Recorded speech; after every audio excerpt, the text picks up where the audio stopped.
Okay, welcome to my video of how to do a brain dissection. So firstly we need to be wearing gloves for this so that we don't contaminate ourselves with the meat that we've got. This is a lamb's brain. I've only got half of it here, but you can see it's pretty much intact.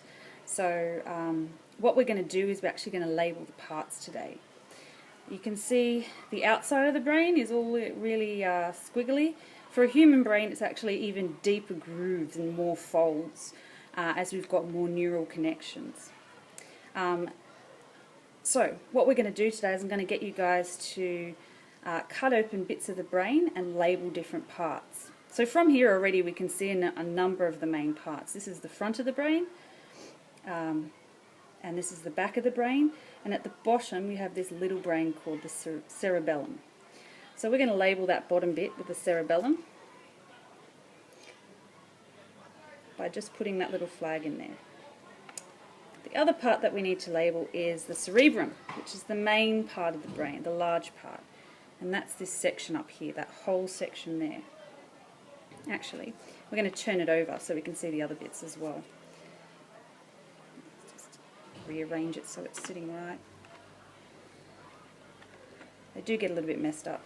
So that's our cerebrum, that's our cerebellum. You can see it's a lovely little flowery colour, flowery pattern on the inside here. And we have this bit in the middle that's all white. It's called the corpus callosum, and that's where the links between the left and right brain are. So it's this whole section in here. I'll put it on the white bit there. You can see actually that the outside of the brain is kind of pink, but in between that it's all white, and that's where we get the term white matter and grey matter, because obviously pink matter was just too girly or something. And then this bit of white stuff that comes down the bottom is actually the brainstem, and that's the bit of the brain that controls heartbeat and breathing and all those autonomous ongoing movements of the body. Okay, so that's the first thing I want you to do, and then you're going to show that to me. Really doesn't take much. We've got all these implements that we have, and one of the issues is that brains are really soft, so you can pull it apart with your fingers even. But you can see with the cerebellum, which is a smaller bit, it's got the white matter and then the grey or pink matter around the outside. And if you cut it with the scissors, you can see that sort of network of flowery pattern continues throughout. The next thing, so this, back to this. This is the part of the brain that controls our balance. So like we don't have to think about all the different muscles we move when we walk, because that's become an automatic thing. So our brain knows what to do, and that's all stored in the cerebellum. The cerebrum, up the top here, is where all our thinking takes place. So at the front of the brain is where our decision-making centre is, and at the back of the brain you've got vision, you've got the motor and the sensory cortexes in the middle here.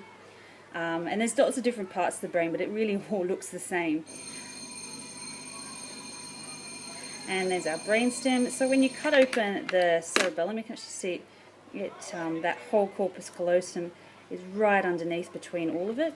And if I cut it,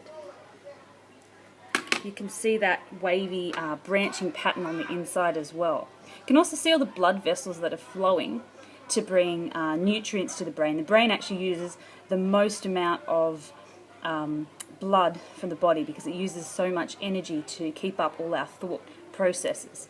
So even when you think you're not thinking, you're actually using a lot of your brain.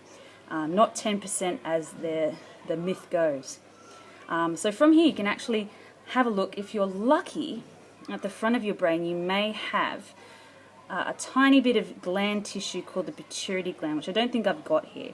And it's part of just on the front of the corpus callosum, and you guys will know that from PDHP as being the part that regulates your puberty and releases different hormones to cause your growth and tell your body to start producing estrogen if you're a girl, or testosterone if you're a boy. Okay, so you can actually keep pulling these bits apart. You have scalpels as well. Just be careful not to do it on your hand and cut your fingers, or more than likely your gloves. If you cut through the white stuff, you'll see it's white all the way through, and then underneath that you've got more of your inner brain. And so you go back to that flower pattern again. And this bit at the bottom is still all white, so that's all your connecting matter, and it's still all white matter. All of this is made up of neurons that are interneurons, so they are not motor nor sensory neurons. All the spinal cord, you'll notice it's all the same tissue, and you'll notice actually just how absolutely squishy and soft brain is. So it's actually quite a delicate tissue, which is why it's inside your brain, in your skull protected, but also in a little bag of fluid called cerebral fluid, which protects it as well when you have any impacts. But it is possible to do damage to your brain, and cause you to be concussed or have other brain injuries. Alright, so from there I'm going to leave you guys to have a look and just feel and touch and look at the different parts of the brain.